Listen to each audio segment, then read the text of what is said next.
Depuis l'assassinat du colonel Kadhafi par les forces de l'OTAN et de Nicolas Sarkozy, les négociations ont été engagées par des autorités françaises et les groupes armés de Benghazi, en Libye, qui résistaient contre les frappes impérialistes de cesser le combat et de venir s'installer au Sahel avec armes et bagages.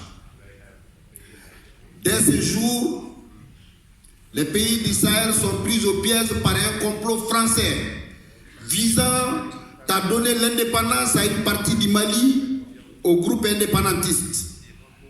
Très vite, le terrain a été occupé par des terroristes venus d'horizons différents, AQMI, Moujao, Ansardine et autres. Le 11 janvier 2012, l'opération Serval est intervenue tout en épargnant le chef rebelle Yada Gali et de sa troupe de quitter les lieux de frappe quelques heures avant l'intervention. Il se repliait avec 500 pick-up lourdement armés et s'est installé royalement à Kidal sous la protection française. Car lui aussi, Yada Gali est un agent de renseignement de la DGSE française. Depuis ce jour jusqu'à aujourd'hui, Kidal nous échappe. On ne peut plus aller à Kidal. À qui la faute? À qui la faute? Elle profite aux autorités françaises et à l'OTAN qui ont un agenda, lequel? L'exploitation de nos ressources, or, uranium, pétrole. Quelles conséquences dans nos pays? Nous assistons à la destruction massive de nos bases militaires et de nos engins de guerre, avec des tueries de centaines et des centaines de nos soldats par des mercenaires à la solde de la France. Les massacres de nos populations et la destruction totale des villages Péléo-Dogon ne sont autres que la marque des mercenaires à la solde de la France. Les attaques ciblées dans nos écoles, au Burkina Faso, au Niger, au Mali, plus de 3000 écoles fermées, plus de 3 500 000 enfants du primaire et secondaire sont privés d'éducation. Elles visent à s'aimer la piscose et le chaos. Quelle est la stratégie adoptée par la France? En Afrique, les rivalités entre les puissances impérialistes visent l'exploitation des peuples et des richesses du continent. Cela se manifeste ces derniers temps par le renforcement de la présence économique et militaire de la superpuissance américaine et l'arrivée de nouveaux concurrents, parce que l'Afrique est devenue l'Eldorado, notamment les pays émergents, la Chine, l'Inde, le Brésil, la Turquie, etc. La multiplication des sommets France-Afrique, Chine-Afrique, Japon-Afrique, Russie-Afrique, etc. sont des cadres de montage de toutes les stratégies d'un autre dépiéçage de l'Afrique en de nouvelles zones d'exploitation et de pillage dans un environnement construit et entretenu de guerre, de conflits et de terrorisme. Par ailleurs, la visite d'inspection du président français dans le précaré ouest africain du 27 au 29 novembre 2017 en adressant à l'Afrique un message dont la teneur est résumée dans l'Afrique n'est pas seulement le continent de crise, c'est un continent d'avenir, nous ne pouvons pas les laisser seuls. Eh bien, vous allez les laisser seuls.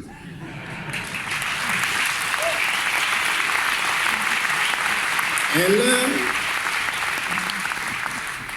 des indicateurs de velléité de rattrapage, de répartage de l'Afrique en zone d'influence et de conflits impérialistes.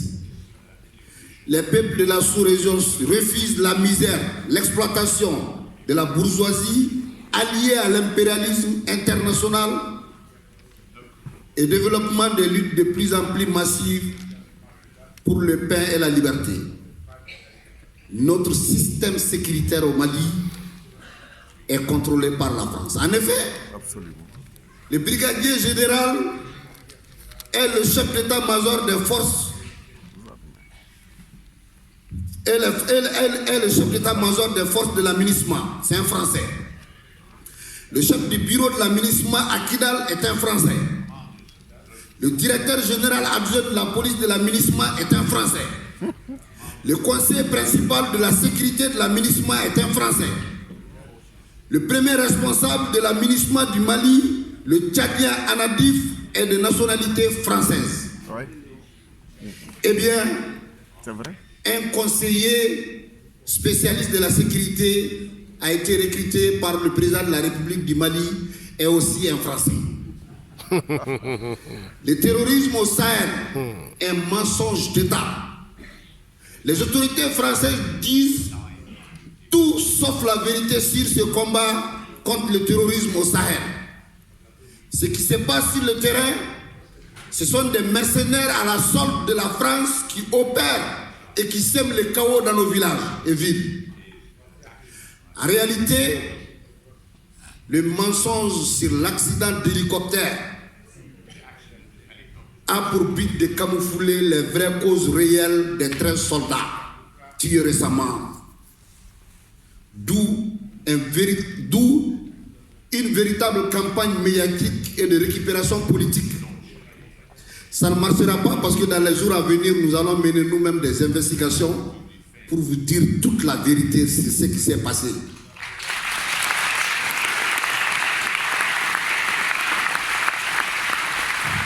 Qu'est-ce que nous demandons? Qu'est-ce que nous exigeons à la France est le départ pur et simple de ces troupes sur nos sols burkinabés, nigériens et maliens. Et la Côte d'Ivoire aussi. La Côte d'Ivoire Ouais. et au Sénégal. Nos peuples sont déterminés à plus que jamais à mener ce combat pour faire partir les forces d'occupation étrangères de gré ou de force. Nous avons tout compris, car le système de médias mensonges a pour but d'imposer de la recolonisation de l'Afrique de l'Ouest à partir du Mali. Ça ne marchera pas. Il y a un sentiment anti-français au Mali, au Burkina, au Niger, mais seulement la volonté manifeste de dire aux autorités françaises que ça suffit, et vraiment ça suffit.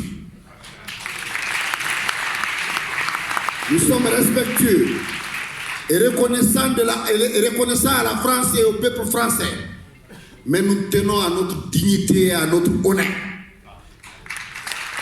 Ça suffit, trop c'est trop, partez, partez et partez.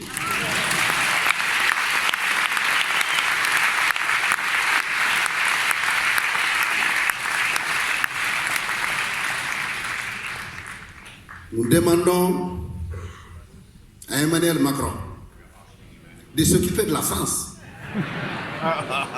et de faire face aux vraies préoccupations des Français et Françaises d'arrêter son jeu avec l'Afrique. Nous encourageons les Gilets jaunes.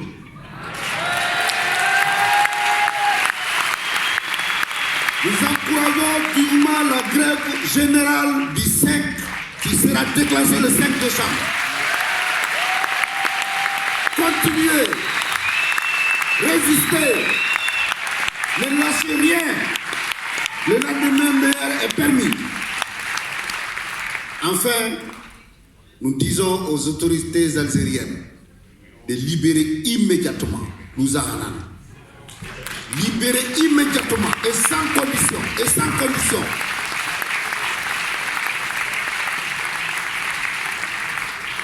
Nous avons allé également ce qui se passe au Venezuela avec le président Maduro, où les impérialistes veulent le faire partir coûte que coûte.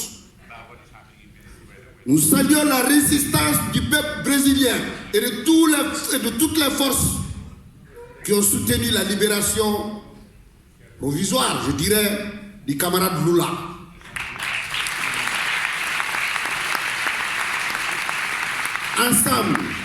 Ensemble, je dis, un monde meilleur est possible. Camarades, je vous remercie.